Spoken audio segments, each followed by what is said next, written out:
Hey everybody, in this short video I want to show you how to provision access to an instance of IBM Event Streams that it is deployed as part of Cloud Pak for integration.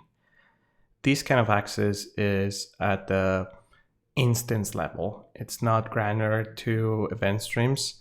The documentation clearly explains what's needed from a Kafka user perspective. So IBM Event Streams is IBM's implementation of Kafka, and it is based on the StreamC operator, which is open source, and it allows you to manage users as part of CRDs. As opposed to this user is the common services user that you get when you deploy Cloud Pak for integration, and that can manage this as well as other IBM products within the cluster. Now, why that is important? The admin user has the highest level of access to all the instances deployed in your Cloud Pak, and we are going to simulate that we're going to give a couple of users administrator access to event streams and just event streams, nothing else. Another thing that it is great is this allows you to manage 3 different layers of users. So you have your OpenShift users, you have your IBM Cloud Pak users, and then within event streams, you have your Kafka users that are allowed to perform some operations directly on the Kafka closer. The documentation that you're seeing here is pretty well explained, and it talks about all the things that you can do with event streams. The part that we're interested in and we're going to be talking about is assigning access to users. It mentions how to get the password from the admin user. And it also talks that you can use it to set up teams and then add resources to that team so you can give access to the event streams instance. So I have a cluster up and running. It has event streams.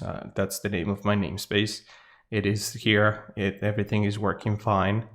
I have, of course, my UI console here. I have a few topics. And what I'm going to do is I'm going to provision a couple of users, and then I'm going to test it out to make sure that everything is working. On this tab here, I have my administrator hub, my common services layer here. I already have a local Open LDAP deployed in this cluster. If you need help deploying something for a demo environment or for a development environment, I'm going to link to this. There's another video and there's a couple of resources that you can use.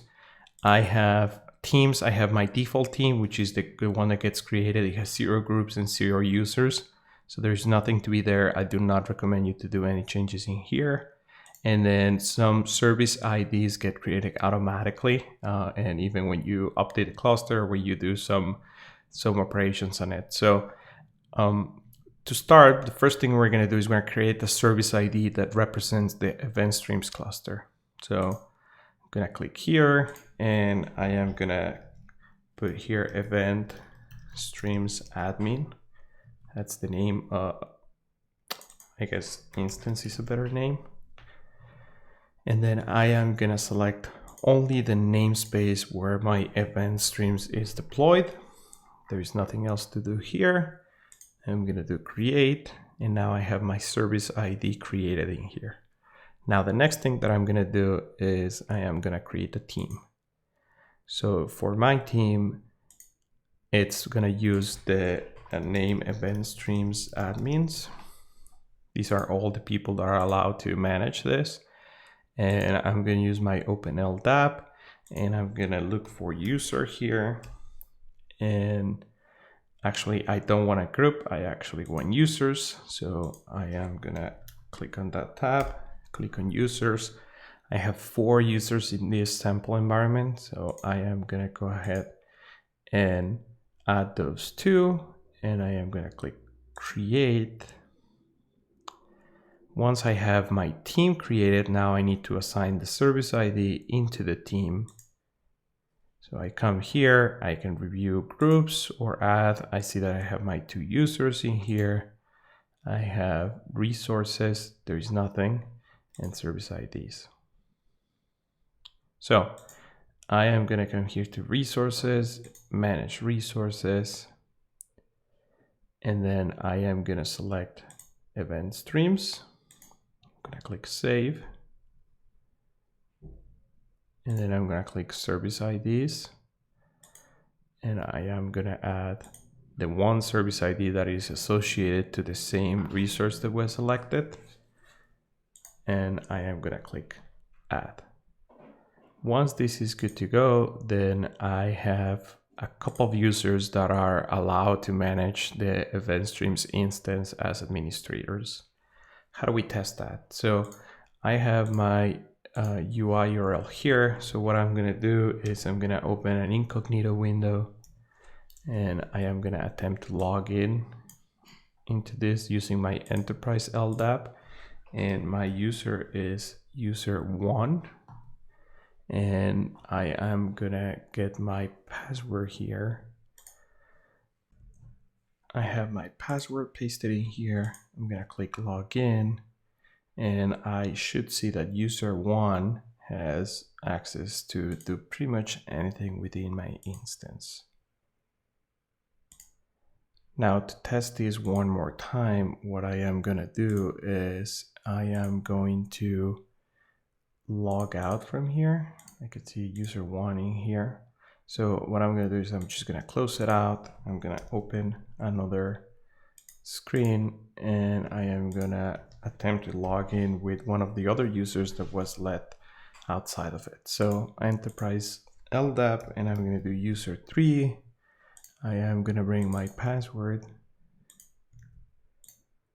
log in, and it says, oh, you network authentication required. So pretty much there is no access for you in here.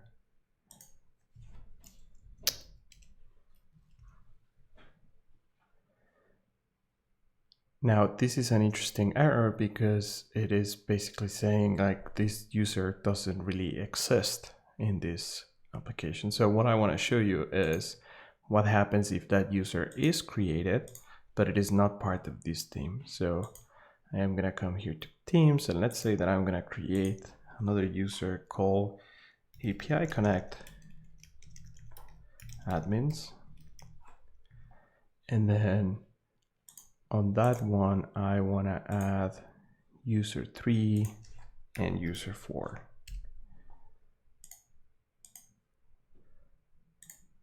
They are part of a team here.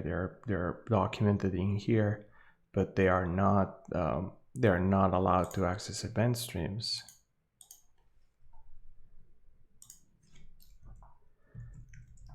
I am gonna close it again, open it.